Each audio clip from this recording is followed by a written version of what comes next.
인생 살아가는 동안에 가장 힘든 순간 중에 하나는 기다림의 시간일 것입니다. 어딘가에 지원을 해놓고 기다리는 이 시간들, 그건 많이 고통스럽기도 하죠. 그래도 그 기다림의 끝이 보인다면 희망이 있을 것입니다. 군복무를 하는 청년들에게 제대 날짜가 정해져 있는 것 같은 이 끝이 있는 기다림은 분명 희망이 있습니다. 하지만 언제 끝날지 모르는 막막한 기다림은 희망이 아니라 고문이 될 때가 참 많죠. 오늘 우리가 만나는 이 아브라함이 바로 그 막막한 기다림의 터널 한가운데 서 있었습니다. 창세기 12장에서 이 아브라함은 부르심을 받고 고향을 떠난 지 이미 벌써 수년이 지났습니다. 큰 민족을 이루게 하시겠다는 약속을 믿고 왔는데 아직까지 현실은 아무것도 변한 것이 없습니다. 언제까지 기다려야 될지도 모르겠습니다. 그러기에 오늘 본문인 창세기 15장에서 아브라함이 맞이한 그 밤은 그저 평범한 밤이 아니라 아브라함 인생에서 가장 어둡고 가장 깊은 회의감에 빠져있던 영혼의 깊은 밤이었습니다. 그런데 이 영혼의 깊은 밤에 있던 이 아브라함에게 하나님이 찾아오셨습니다. 그리고 많은 것이 바뀌었습니다. 오늘 이 말씀을 통해서 우리 인생의 밤에 찾아오시는 하나님의 음성을 듣기를 원합니다. 오늘 본문은 아브라함의 믿음의 고백이 아니라 아브라함의 불신의 탄식으로 시작됩니다. 2절 말씀을 보면요, 이런 말씀이 있습니다. 아브라함이 이르되 주 여호와여 무엇을 내게 주시려 하나이까? 나는 자식이 없사오니 나의 상속자는 이 다메섹 사람 엘리에셀이니이다. 아브라함의 이 말에는 깊은 허무함이 배어 있습니다. 주 여호와여 무엇을 내게 주시려 하나이까? 이 말은 문자적으로는 무엇을 주시겠습니까? 라는 질문이지만 그 뉘앙스는요, 이제 와서 뭘 주신들 무슨 소용이 있겠습니까? 뭐 주시든지 말든지 한 이런 체념에 가까운 말입니다. 아브라함은 체념에 빠져 있습니다. 아브라함이 왜 이토록 체념하는 것일까요? 하나님은 과거에 아브라함에게 엄청난 약속을 쏟아부어 주셨습니다. 창세기 12장에서는 내가 너로 큰 민족을 이루게 하겠다 하셨고, 또 13장에서는요 내 자손에 땅에 티끌같이 엄청나게 많게 하겠다, 또 동서남북 보이는 이 땅을 다 너와 네 자손에게 주겠다라고 말씀하셨어요. 이 얼마나 거대한 약속입니까? 하나님 백성 거대하죠. 스케일이 이만저만 큰 게 아닙니다. 그런데 지금 아브라함 손에 쥐어진 현실은 어떻습니까?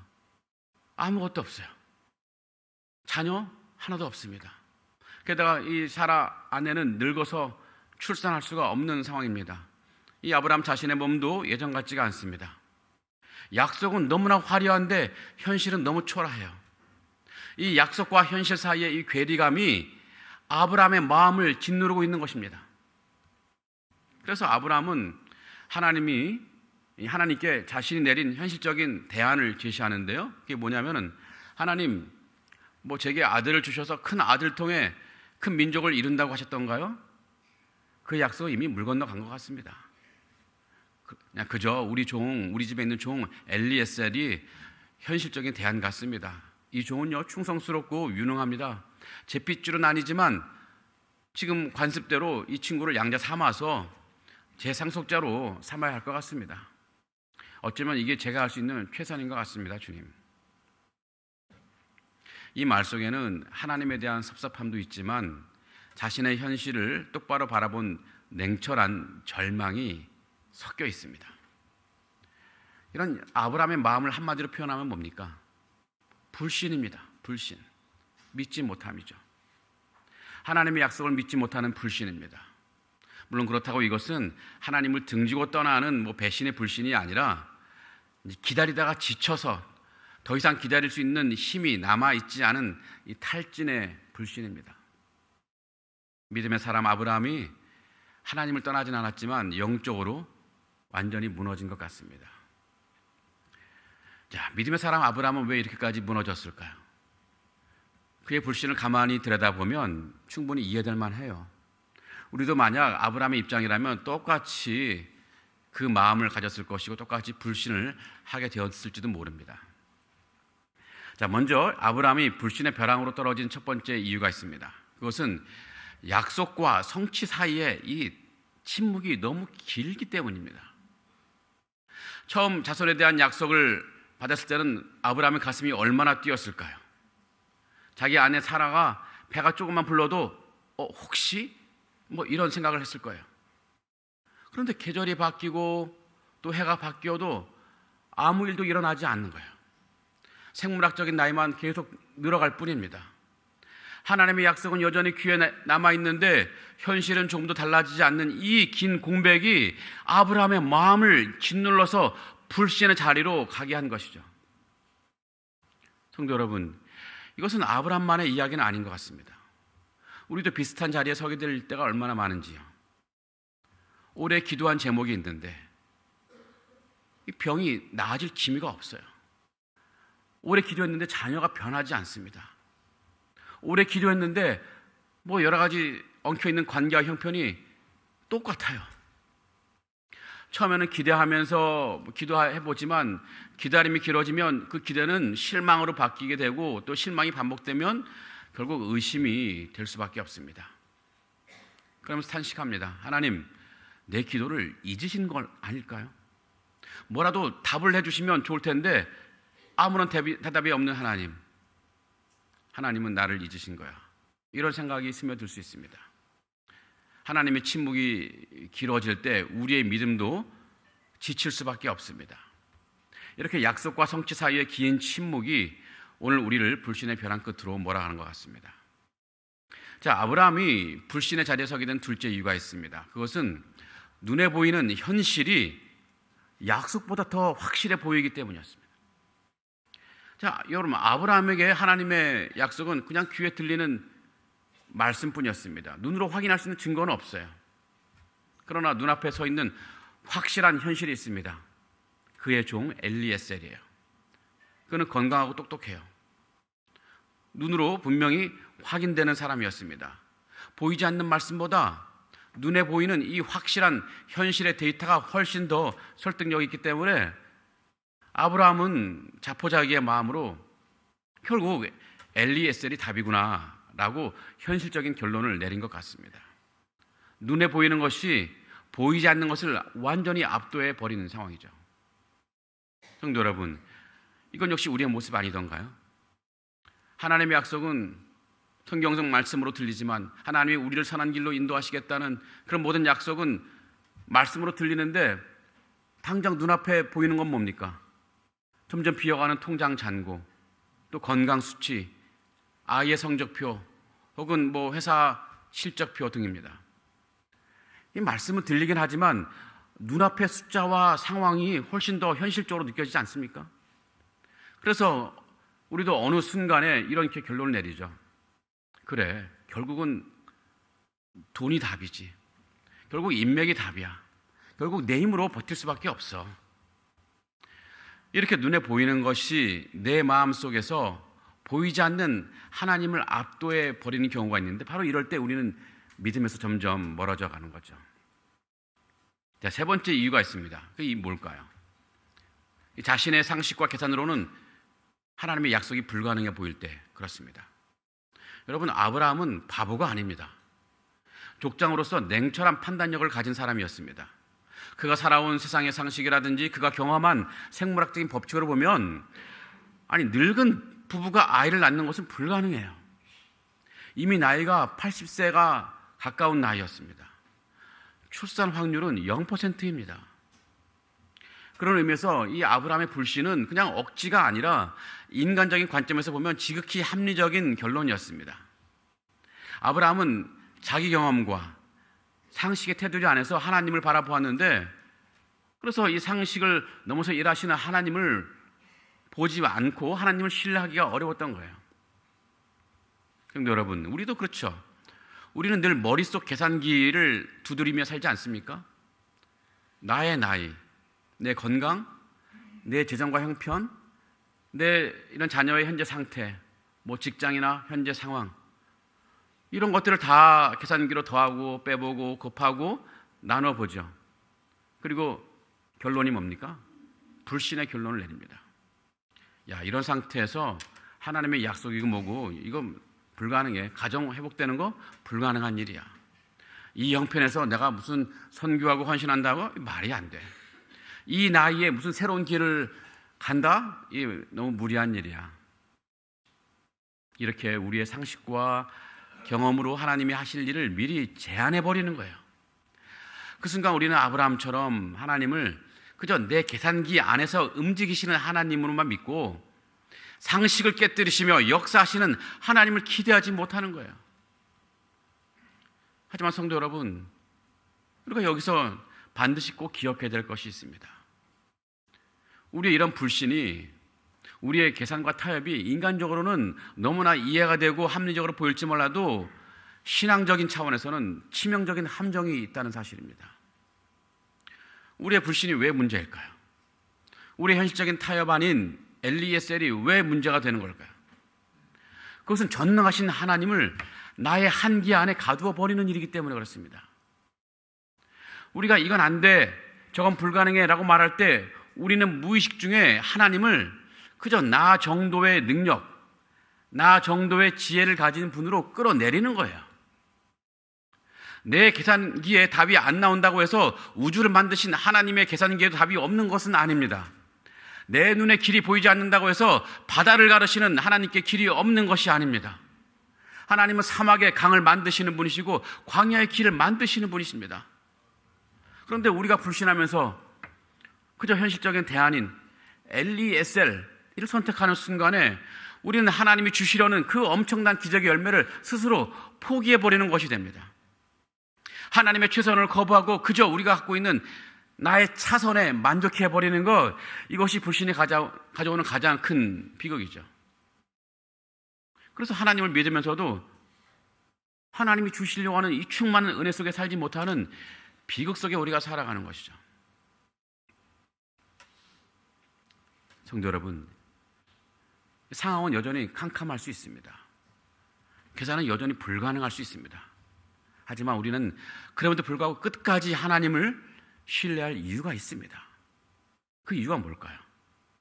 우선 하나님은 신실하신 분이기 때문입니다. 하나님은 우리가 다 헤아리지 못하는 그 엄청난 지혜로 우리를 신실하게 인도하시는 분이십니다. 우리를 부르신 하나님은 우리를 선한 길로 인도하시는 그 하나님의 약속을 반드시 지키시는 신실한 분이십니다. 여러분, 이 부모가 자식에게 신실하죠. 그렇다고 자식이 부모의 신실함을 다 헤아리지 못합니다. 하나님은 우리에게 신실하신데 우리 인간이 하나님의 신실하심을 다 이해하지 못합니다. 하나님의 신실한 사랑을 다 알지 못하는 거예요. 그렇다고 그 신실하신 사랑이 없는 게 아니거든요. 다만 헤아리지 못할 뿐이죠. 뿐만 아니라 하나님은 전능하신 분이십니다. 말하자면 하나님은 우리의 상황보다 훨씬 크신 분이십니다.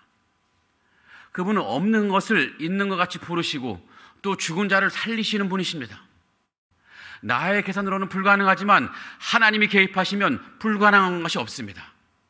우리가 믿어야 될 것은 내 짧은 지식으로 얻어지는 통계가 아니라 무한한 능력의 크신 하나님, 이분을 우리가 믿어야 하는 것이죠. 그러게 성도 여러분, 우리는 합리적인 이 불신의 자리에서 자리를 털고 일어나야 됩니다. 내 손에 쥐어진 초라한 계산기를 내려놓아야 되는 거예요. 우리가 할 일은 상황을 분석하면서 한숨을 쉬는 것이 아니라 내 상식을 뛰어넘어 일하실 하나님을 기대하면서 믿음의 눈을 높이 들고 하나님을 바라보는 것입니다. 이런 믿음이 우리 안에 충만하기를 간절히 기원합니다. 하지만 성도 여러분, 우리가 솔직히 말하면 이 낙심한 상태에서, 앞길이 꽉 막힌 상태에서 이 불신의 자리에서 믿음의 눈을 뜬다는 것 얼마나 어려운 일입니까? 너무나 잘 알고 있어요. 고개를 들 수 없을 만큼 힘이 다 빠진 상태에서 무슨 믿음을, 전능하신 하나님 또 신실하신 하나님을 어떻게 다시 한번 우리가 믿을 수 있단 말입니까? 아무런 소망이 없습니까? 그럼에도 불구하고 우리에겐 소망이 있습니다.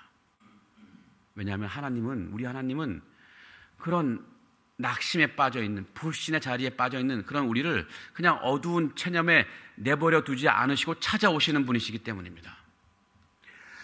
우리는 우리 자신을 포기해도 하나님은 우리를 포기하지 않으십니다.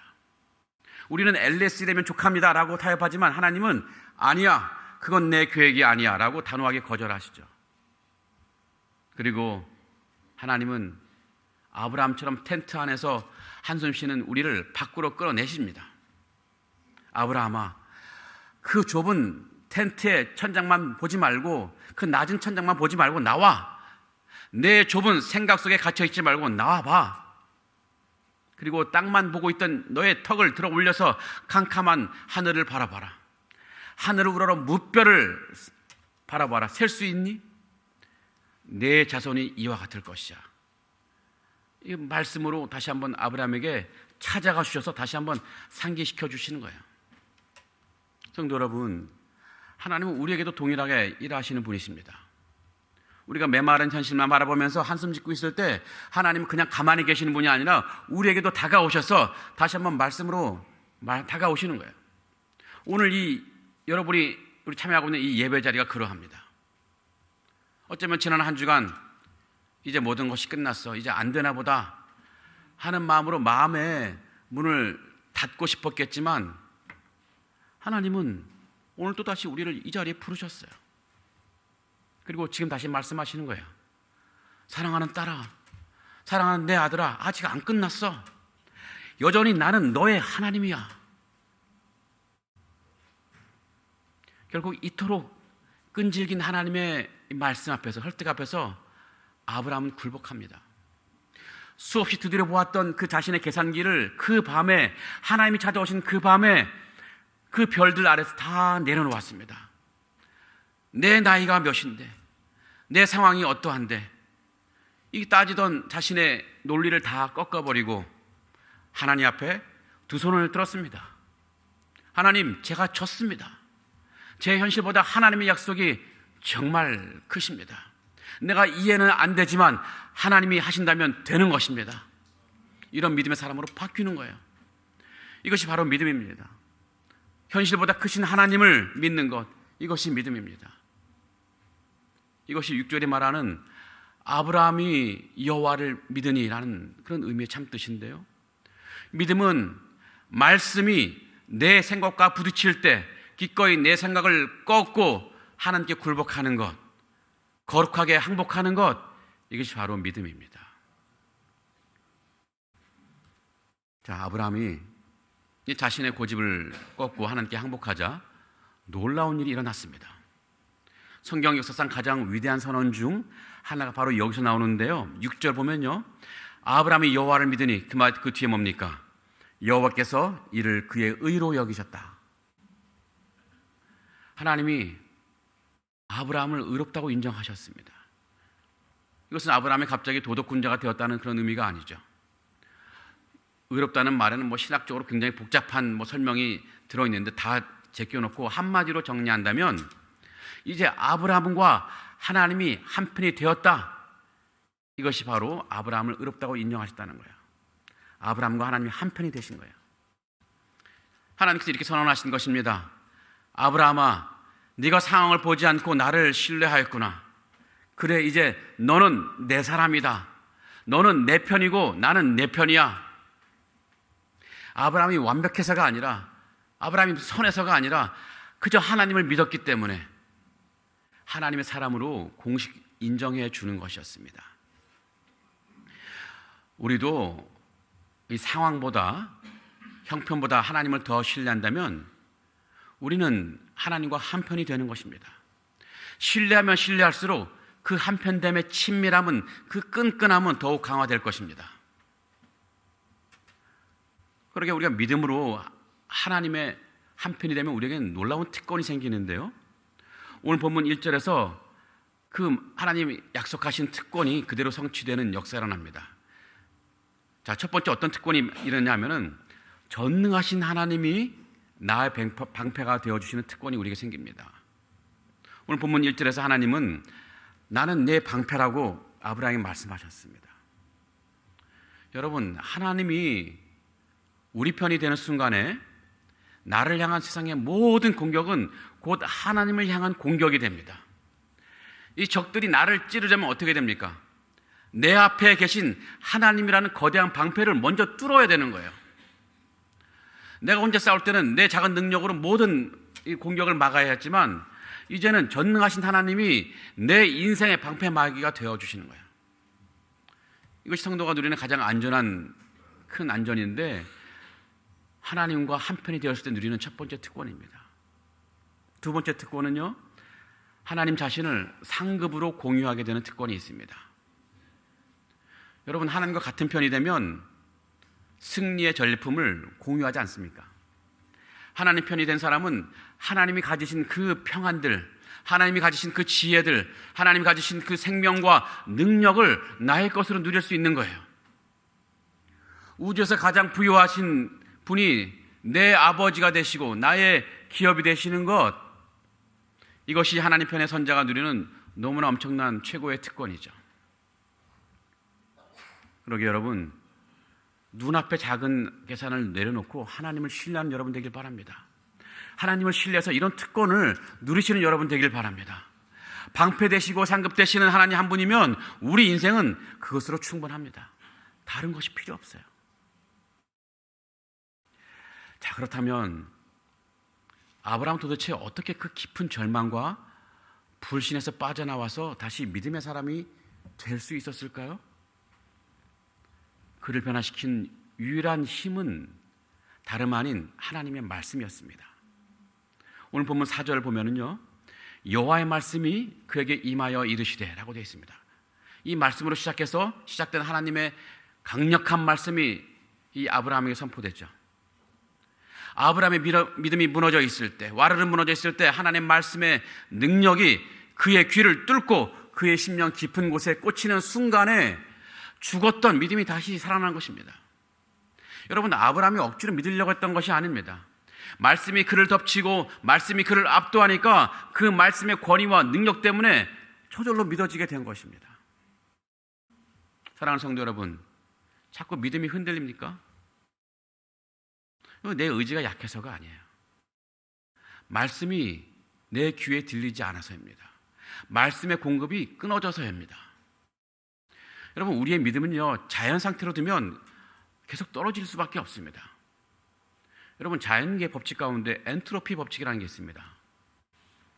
연력학 제2법칙이라고도 하는데, 그냥 자연 상태 두면, 고립된 그냥 상태 두면 어떤 물체는 무질서도가 늘어나요. 무질서가 늘어난다는 것은 에너지가 떨어진다는 거예요. 여러분, 자연 상태, 이 모든 것이 무질서한 상태가 더 확대되면, 에너지가 떨어지면 점점 거기 힘을 잃죠. 여러분, 가령 뜨거운 물도 여러분 자연 상태로 두면 계속 차가워질 수밖에 없습니다. 이건 엔트로피 법칙이라고 하는데요, 우리 믿음도 자연 상태로 두면 그냥 떨어지기 마련입니다. 하지만 이게 뜨거운 물 상태로 유지하면 계속 열을 가하면 그 뜨거운 상태가 유지되듯이 우리 믿음도 새로운 에너지가 필요합니다. 그 에너지가 바로 하나님 말씀입니다. 하나님 말씀이 계속 내 안에 들어올 때 그 말씀이 내 안에서 계속 믿음을 창출해내고 내 믿음을 계속 유지하게 만드는 에너지가 됩니다. 그러게 여러분, 우리가 불신을 이기는 방법, 불신에서 극복할 수 있는 방법은 단 하나예요. 다시 말씀 앞으로 나가는 것입니다. 내 형편을 묵상하는 것을 더 이상 멈추고 전능하신 하나님 말씀에 귀를 기울이고 그 말씀 앞에 나아가는 것입니다. 말씀을 들어야 되는 거예요. 아브라함에게 내 자손이 이와 같으리라는 이 말씀이 임했을 때 그의 늙은 몸은 잊혀지고 하나님의 미래가 믿어지게 된 것이죠. 성도 여러분, 그러게 우리의 믿음이 흔들리고 우리 현실의 마음이 빼앗길 때 우리는 다시 말씀의 능력을 다시 힘입을 수 있어야 됩니다. 말씀의 능력을 힘입어서 다시 믿음으로 일어서야 됩니다. 이렇게 말씀의 능력을 힘입고 다시 일어서기 위해 여러분에게 구체적으로 실천할 수 있는 두 가지 방안을 제시하는데요, 첫 번째로는 청각의 다이어트를 한번 시작해 보시기 바랍니다. 청각의 다이어트. 여러분, 우리 영혼은 우리가 듣는 것으로 채워집니다. 그런데 우리는 너무 많이 이 불신의 정크푸드를 섭취하고 있습니다. 정크푸드 알죠? 이게 영양가는 아무것도 없는 단백질만 높은 거. 이 하루 종일 우리가 틀어놓는 뉴스는요, 우리가 매일 보는 SNS 혹은 동영상, 우리에게 두려움을 주고 불평이 섞인 대화는 우리 영혼을 메마르게 합니다. 여러분, 이번 한 주간 한번 의도적으로 이런 세상의 소리를 한번 줄여보시기 바랍니다. 그리고 물리적으로 하나님의 말씀이 내 귀에 들리는 시간을 확보해 보시기 바랍니다. 여러분, 세상의 소리가 정도 10 정도 된다면 적어도 하나님의 소리를 1 이상은 들어야 우리 영혼이 숨을 쉴 수가 있어요. 여러분, 내 귀를 지키는 것이 내 믿음을 지키는 첫걸음입니다. 두 번째는요, 그러기 위해서 성경을 좀 가까운 곳에 두시면 좋겠습니다. 스마트폰을 가까운 곳에 두시는 것이 아니라 성경을 가까운 곳에 두시는 것입니다. 우리는 습관적으로 이게 틈만 나면 스마트폰을 보지 않습니까? 잠시라도 시간이 나면 뭐 뉴스나 SNS를 계속 확인해요. 근데 그것을 자꾸만 보기만 하면 이 현실의 장막안을 들여다보는 것 같습니다. 그러면 염려와 비교의식이 계속 우리 마음속에 파고드는데, 그럴 것이 아니라 성경책을, 성경의 말씀을 여러분 책상 위에 두시고 식탁 위에 두시고 혹은 차 안에 두시고 눈에 보이는 것을 계속 꺼내 두시기 바랍니다. 덮어두지 말고 아예 펴두세요. 일하다가 마음이 답답할 때, 잠시 쉴 때 스마트폰을 보는 대신에 눈앞에 펴져 있는 하나님 말씀을 한 줄이라도 읽으시기 바랍니다. 자, 여기서 주의해야 될 것은 스마트폰에 있는 성경을 보는 것이 아닙니다. 여러분, 스마트폰에 있는 성경을 읽다가 카톡이 오면 뭡니까? 카톡이 다시 들어가지 않습니까? 하나님 말씀이 그냥 사라져버려요. 종이로 된 성경 말씀을 꼭 옆에 두고 읽으시기 바랍니다.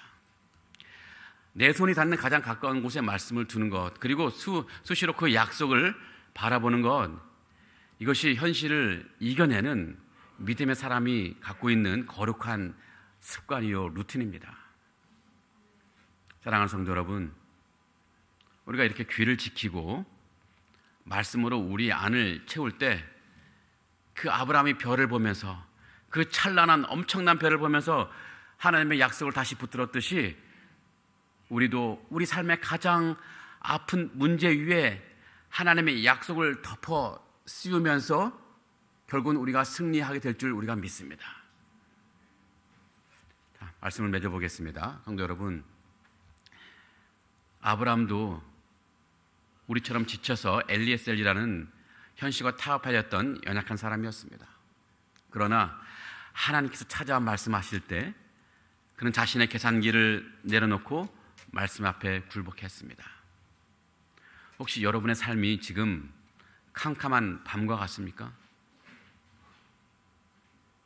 그렇다 할지라도 내 손에 쥐어진 초라한 엘리에셀, 즉 현실적인 타협을 이제 그만 내려놓으시기 바랍니다. 그것은 하나님의 최선이 아닙니다. 대신 오늘 우리에게 주신 말씀을 다시 붙들고 이렇게 선포해 보시기 바랍니다. 주님, 내 계산을 버리고 말씀 편에 서겠습니다. 나는 하나님 편에 서겠습니다. 이 믿음의 결단을 통해서 하나님이 여러분의 방패와 상급이 되시는 역사가 있기를 주님의 이름으로 간절히 축원합니다. 아멘. 신실하시고 전능하신 우리 주 하나님, 우리는 아브라함처럼 연약해서 때론 오래된 기다림에 지쳐 불평하고 눈에 보이는 현실에 압도되어서 현실과 타협하고 또 내 좁은 생각의 계산기만 두드리며 살아올 때가 얼마나 많은지 알 수 없습니다. 주님, 우리의 믿음 없음을 용서하여 주시옵소서. 하나님이 이 시간 오늘 말씀을 통해 깨닫습니다. 내 손에 쥔 초라한 대안을 내려놓게 하시고 오직 크신 하나님의 약속을 붙잡는 우리가 되게 하여 주시옵소서. 주님, 이 시간 간구하오니 오늘 이 예배전에 나온 모든 성도님들의 심령 속에 다시 한번 믿음의 불을 지펴 주시옵소서. 세상의 시끄러운 소리를 뒤로하게 하시고 고요히 말씀하시는 주님의 음성에 귀를 기울이는 우리가 되게 하여 주시옵소서.